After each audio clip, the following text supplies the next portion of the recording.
Welcome Inter fans in India and all around the world. This is Inter Clubs India's first podcast where we talk everything Inter, the matches, the previews, reviews, the transfer markets, and everything in between. I'm Gautam, your host, and I've been an Inter fan since 1999. I supported Italy since I was a kid, and when Vieri was the striker, I started following which club he was in, and he was at Inter. So Inter became my club. And as it goes, like the players move on, but you stick with the club. And Inter became part of my life. Joining me now is Manish. Yes, greetings everybody. Ciao ragazzi, like they say in Italian. Welcome, fellow Interisti brothers from India and around the world. Well, a small introduction about myself. My name is Manish. I'm an Indian, but I'm born and brought up in Dubai. I lived all my life in Dubai, except apart from a high education where I completed from London, England, where I did a course in media management. Interesting fact about London is I lived next to the Chelsea Football Club, where Mourinho was in charge in his first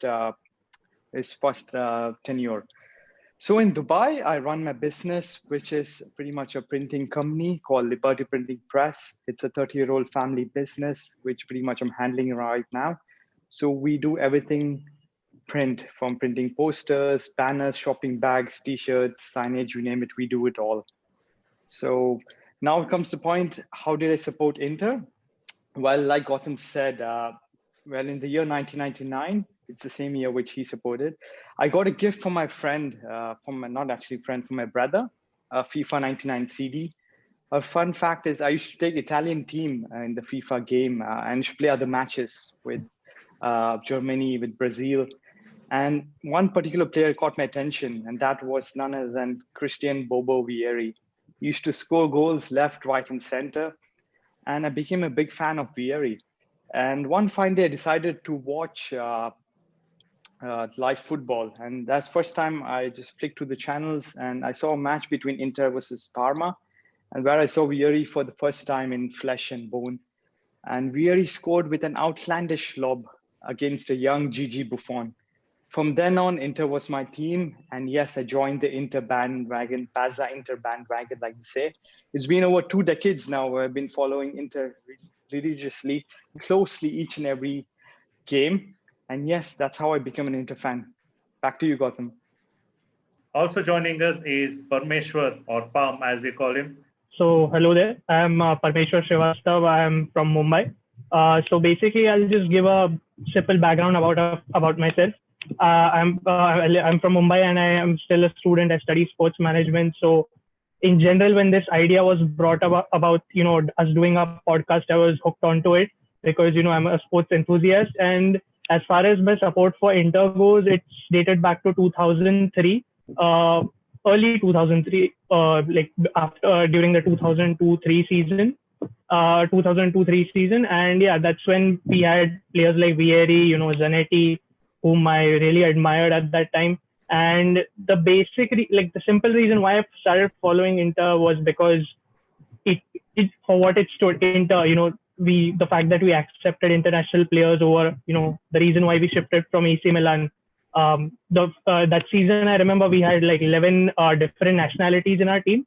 So that just, kind of intrigued me. And since then, I've been following Inter. I remember the first game I saw was against Como, a 0-2 win. Unfortunately, that season we couldn't win any trophy. I remember we finished second in the Serie A. But yeah, my reason to support Inter is pretty much that. It's pretty simple. The fact that I could relate to the club's values more than anything. Thanks, Parmeshwar. Now, let's start the topic for what we are here for. So, Manish, the derby last weekend was a disaster for us. I mean, I don't even remember the last time when we lost a derby. I don't have that feeling of losing a derby, but last week was really bad. What do you think happened? Was it bad luck, bad refereeing, bad mentality from our players? And what went wrong for us? All right. So, well, that's a very good question, Gautam, you asked. According to me, what I think is I would say 60% bad luck and 40% bad refereeing. That's according to me. That was mentality, but I have my certain reasons for that. So I'll start with the background. Initially, unfortunately, we lost 6 key players on COVID-19. They were diagnosed with it. Skriniar, Bastoni, Ashley Young, Nainggolan, Gagliardini, and Radu, all during this international break, out of which I think four of them were regular starters, most noticeably Bastoni and Skriniar. They were our biggest miss as they were in the heart of the defense. Also saying that Ashley Young and Gagliani would have most surely started if they were in full strength. Imagine if you're in full strength, who knows what would the final score be like. So we lost out of key players, that being clearly on the bad luck side. Also, when the game progressed and when it started, I would not say Milan deserved the win. No, we controlled the match. We had more possession. We had a possession of 56% overall as compared to Milan. And also we had more shots compared to them, 18 shots as compared to Milan's 11. But the issue was clearly lack of proper center backs. And we were exposed time after time in the first half. It was a really bad first half. D'Ambrosio and Kolarov, to see them in action, really, it was atrocious. I think a couple of weeks back, Ribery, a 37-year-old, destroyed the same duo a couple of weeks back. And now another 39-year-old granddad, like to say, Ibra, had to like fuck her case to say that. So take nothing from Ibra, that guy's a legend. He's such a character. He takes the pressure off Milan team so that other young players can excel. So he likes taking the spotlight on him so that he carries Milan on his shoulders. So Ibra is definitely a legend. But to say Kolarov this season has been a pure liability more than anything. I read the stats somewhere. It said out of 8 goals conceded this season, 5 were his mistake. Can you imagine? That's more than 50% of the goals are due to Kolarov's mistake. So my point being that Kolarov and D'Ambrosio cannot play center backs. They don't have the pace, nor they have the positioning skills because they are natural wing backs or right backs or left backs. The next point I would say is the refereeing. The refereeing was appalling. Kessie had his studs directly on Hakimi's foot. I'm surprised why he didn't get his marching orders because clearly any other referee would have given a straight send-off because Hakimi was badly injured due to the tackle. Also when Kajer, when he grappled Lautaro to the floor with his both hands across his chest, he just tossed him to the floor. Just beats me. Like, I really don't understand why these challenges were not given a second yellow. I'm sure like maybe out of 10 occasions, 8 of them would be in a second yellow, but this night was not ours. Also, surprisingly, if you ask me, the penalty, normally we don't save penalties. Handanovic is known for saving penalties, but this particular penalty, when he saved, went back to Ibrahimovic. He just went for the rebound and he scored back in. Just pure bad luck. So also the other thing is we got a penalty, referee decision on the Lukaku's thing. It was called offside. So I'm not going to contest more on that because the next day in the papers, Corriere dello Sport, it reviewed this decision and it said it was a correct offside decision. So let's not debate much on that. Lastly, the amount of chances which Lukaku created, it was pure bad luck. I'm sure on any other day, if Lukaku could have scored a hat-trick, a free header in the first half in the corner, in the dying minutes, he missed 2 crucial chances. Most of all, not to say the Hakimi header, where just whistled past the post. I pretty much thought that was a goal. I got up to celebrate, but I don't know, Hakimi just missed it. So it's just bad luck.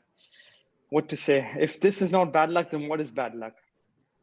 According to me, the player of the match was definitely Ashraf Hakimi. The match was built up with Hakimi versus Theo Hernandez, the battle of the wing backs. And Theo Hernandez, let's make no mistake about it, is considered one of the best wing backs in the league. But Hakimi beat him. I think in the first couple of minutes itself, he just nutmegged him and he gave a good cross. So forget the defeat. Even a draw would be harsh at us at this point. Saying that, a Milan derby defeat was quite overdue for quite some time because last couple of years we've been winning it, and last couple of years we always had the bragging rights. So it's just an off night for us. Let's not keep our hopes down. The season's big. Let's hope for the best in the future. All right, thanks, Gautam. That's my analysis for the game.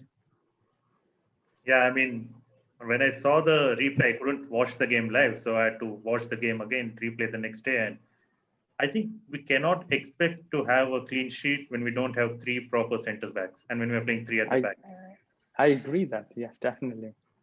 Yeah. So, Parmeshwar, what were your views on the match? So personally, I think it was an amalgamation of all the three factors you mentioned. First of all, I would come to the poor officiating in general because, as Manish pointed out earlier, Kessie was already on a yellow card and then he stomps on Ashraf Hakimi's foot. That was a clear sending off. There's no debating that. And then the Kjaer incident where he just slammed Lautaro on the ground, even he was on a yellow card. So he should have been sent off. But again, I'm not going to complain much because I personally feel Milan sort of deserved the win because they've been coming off a high. They've been unbeaten since post lockdown, and it's I just feel that discrediting what they've done so far it does not do justice. So like Ibrahimovic, from the moment we saw the lineup, I had a feeling him and Leao were going to create problems for D'Ambrosio and Kolarov. It's evident because we've seen how the two pair of them have struggled since match day one. And I was worried about that. I was worried like Leao would take D'Ambrosio for a ride, and that's exactly what happened. And Kolarov, I mean, if you see that foul which led us to conceding the penalty, I really don't understand what he was going through his mind because he had Ibra contained. He didn't need to dive in. He probably thought Ibra would take a shot, but there was no need to do that. And then it clearly showed that we missed Skriniar and Bastoni so much. Devray, I mean, how much I'm not going to blame him because he needed Bastoni and Skriniar, and yeah, and more and about the mentality, I do feel we there were a few players who could have shown that better fight on the pitch. For example, Marcelo Brozovic for me, he's been out of it since match day one. I mean, he's just not the same. Like I know Conte is deploying a 3-4-1-2, and that means he has more ground to cover, more defensive responsibilities and more area to roam. So when the last time he had to do that, he was not as good and was on the verge of being sold. But when Spalletti came in and changed the formation and gave him a more specific role is when he had done well. So I think now the fact that we are not playing much of a 3-5-2, he has that extra role to cover, and it makes things difficult for him. But generally, I was a bit disappointed with his mentality because he was invisible a lot of times during the derby. Like I could see that in patches, he didn't do much, and I felt at a point that it was also again Conte's substitutions that could have changed the match for us. I know there was not much of a bench to speak of. We had to call on our Primavera players, but we had Eriksen again. So I just feel like Conte could have maybe subbed him in at the 55th minute. Give Eriksen, Vidal, and Barella more time on the pitch rather than less.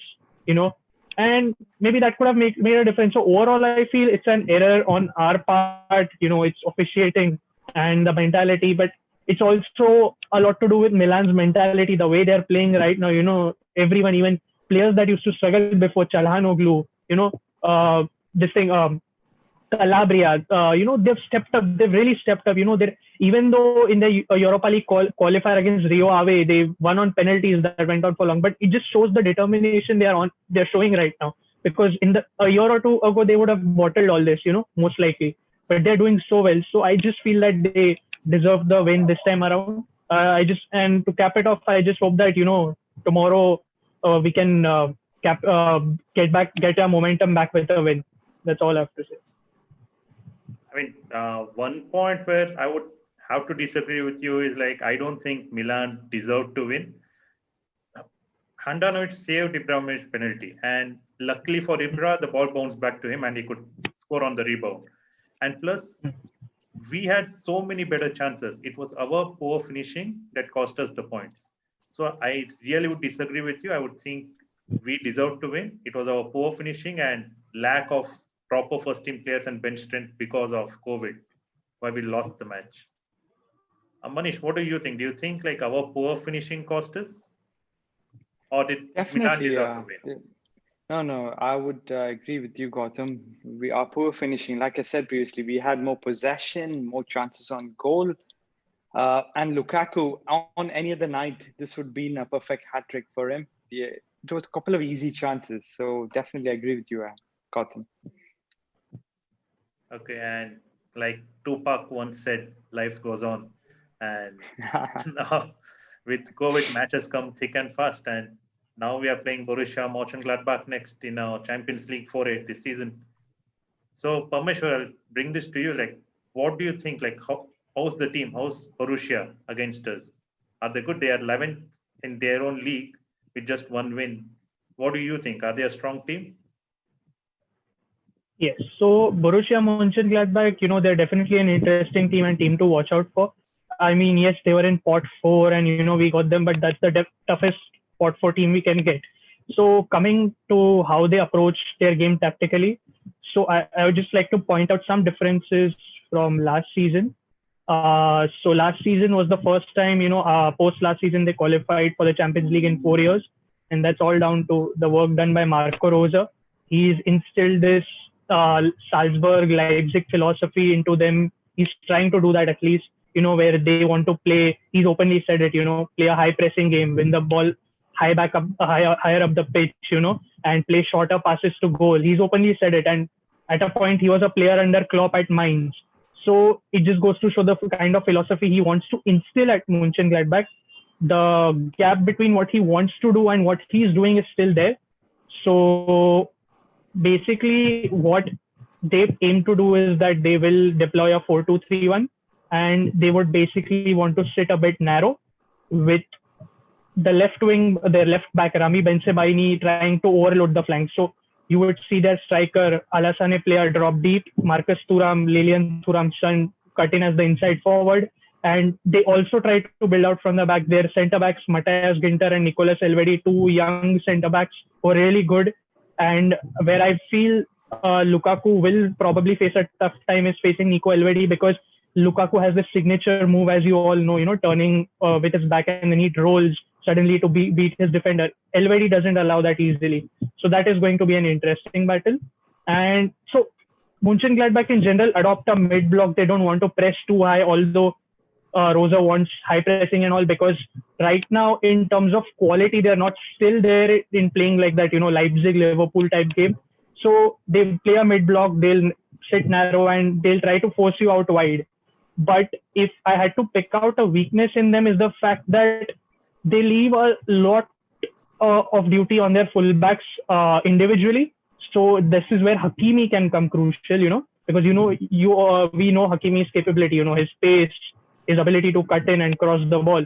So I feel that's where we need to step up, wherein we have to really be good in 1v1 duels, and that's where we can beat them. Also, another weakness I've noticed in them tactically is the fact that they are a bit too reactive. Like they don't want to clear the ball. They want to always try to play out of the back even in dangerous situations.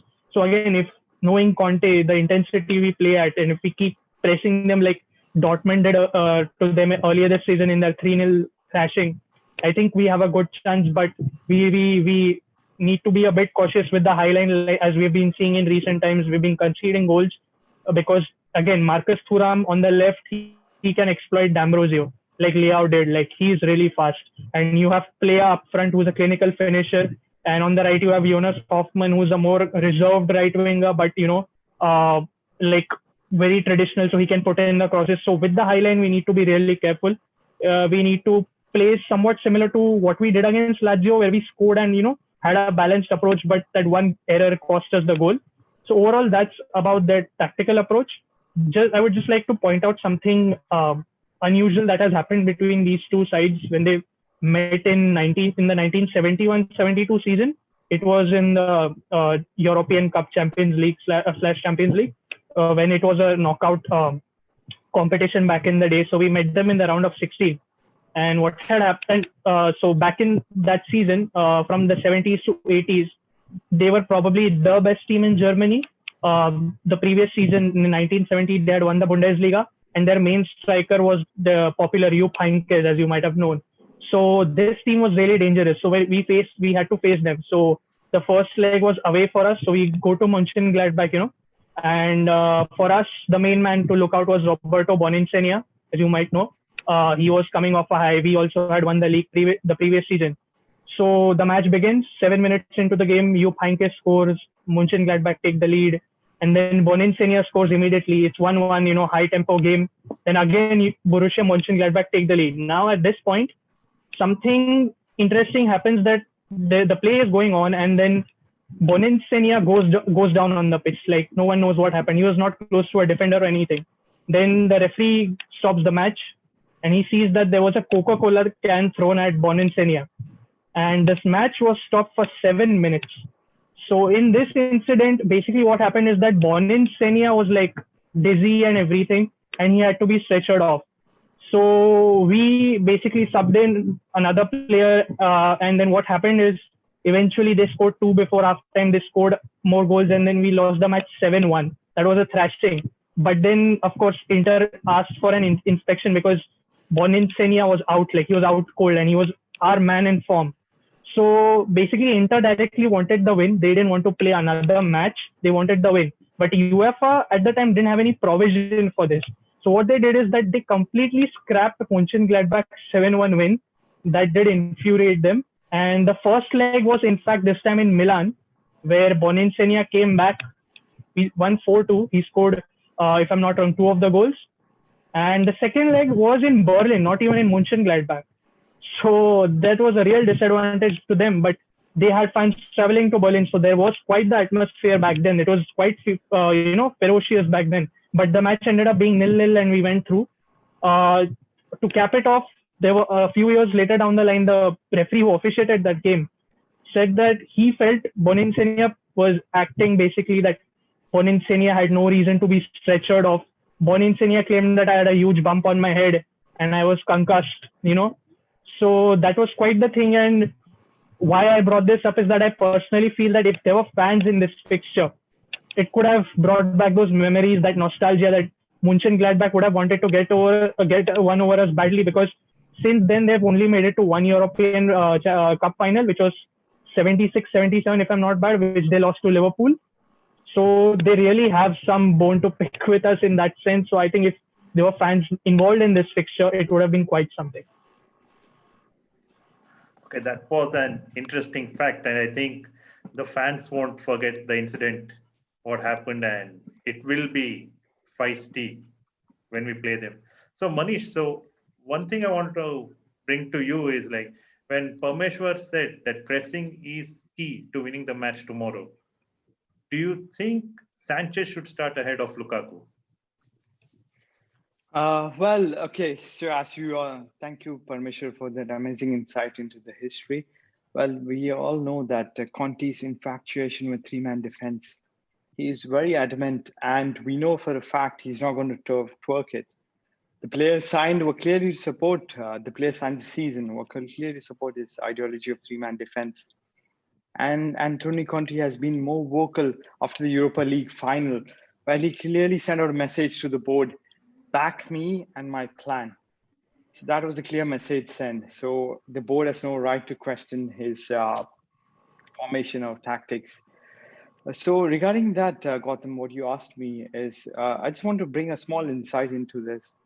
See, at Juventus or before at Siena, Conte used to use the formation was 4-2-4.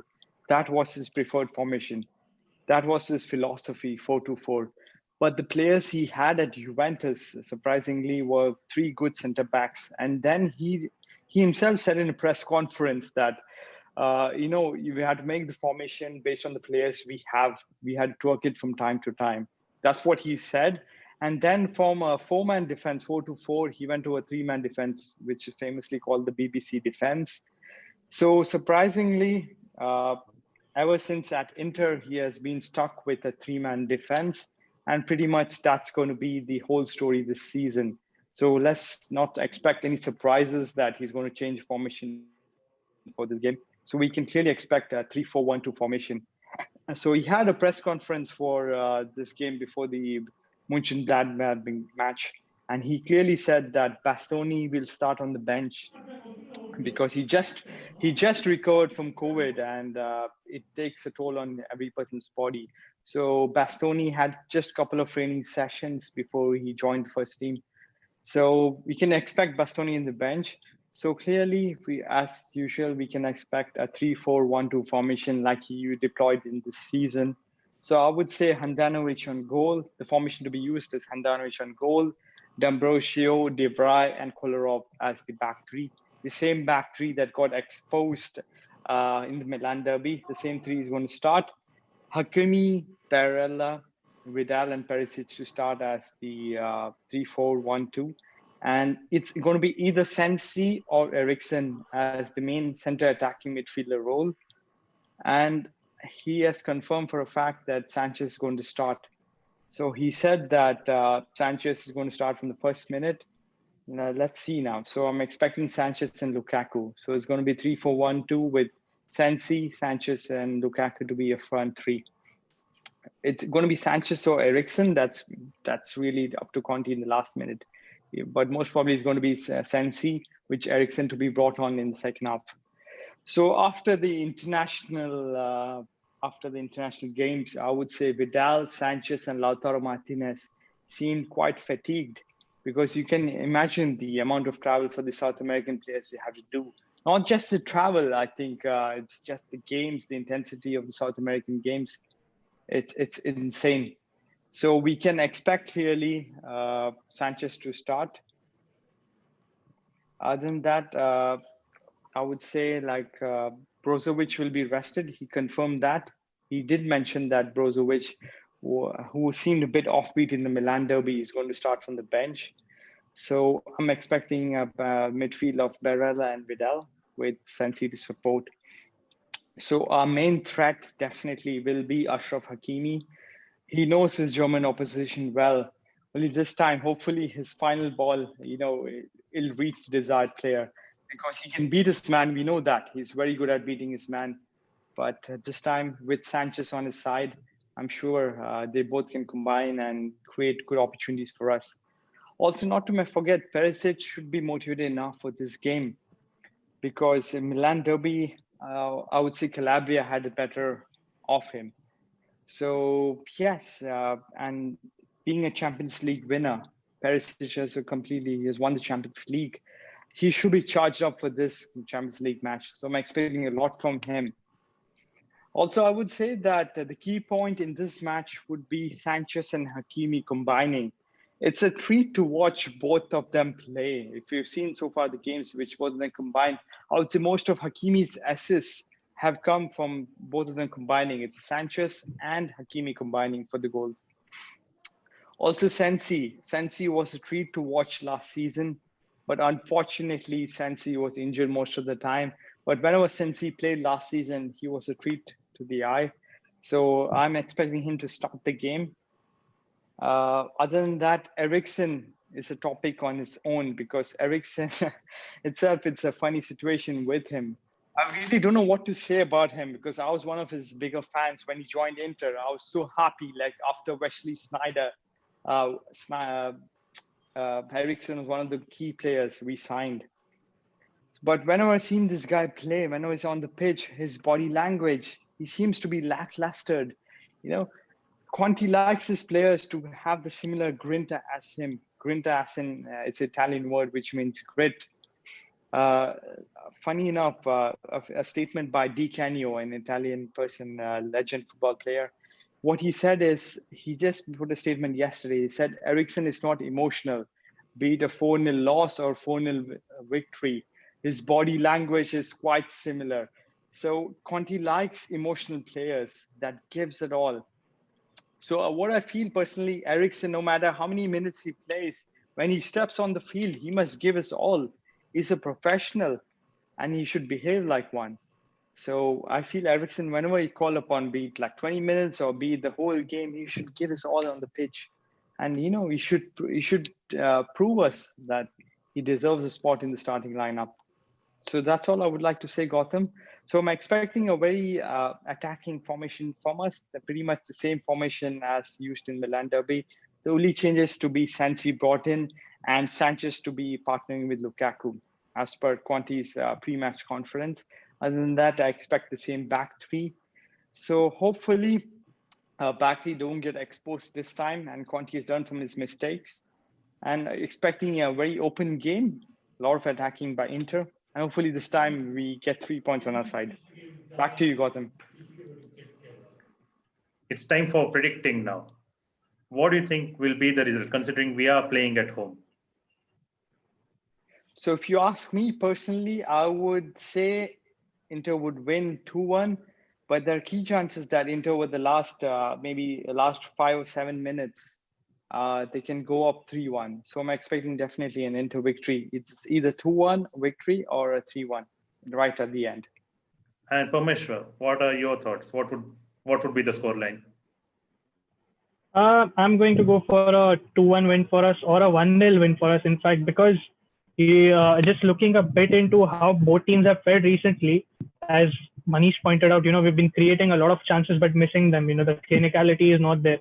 Mönchengladbach, in fact, have actually suffered the same fate as of late. They create a lot in the final third, but they just seem to miss all their, like most of their chances. So I have a feeling this is going to come down to that, like the team that takes their chances is winning, as simple as that, and either 2-1 or 1-0 for us. Okay. I usually don't predict because I think it's bad luck if I predict stuff, but let's see whether I can break the jinx. I'll go for a 3-1 win to us. All right, guys. So thank you for joining. This was the first Interclub India podcast, and we'll catch you after the match.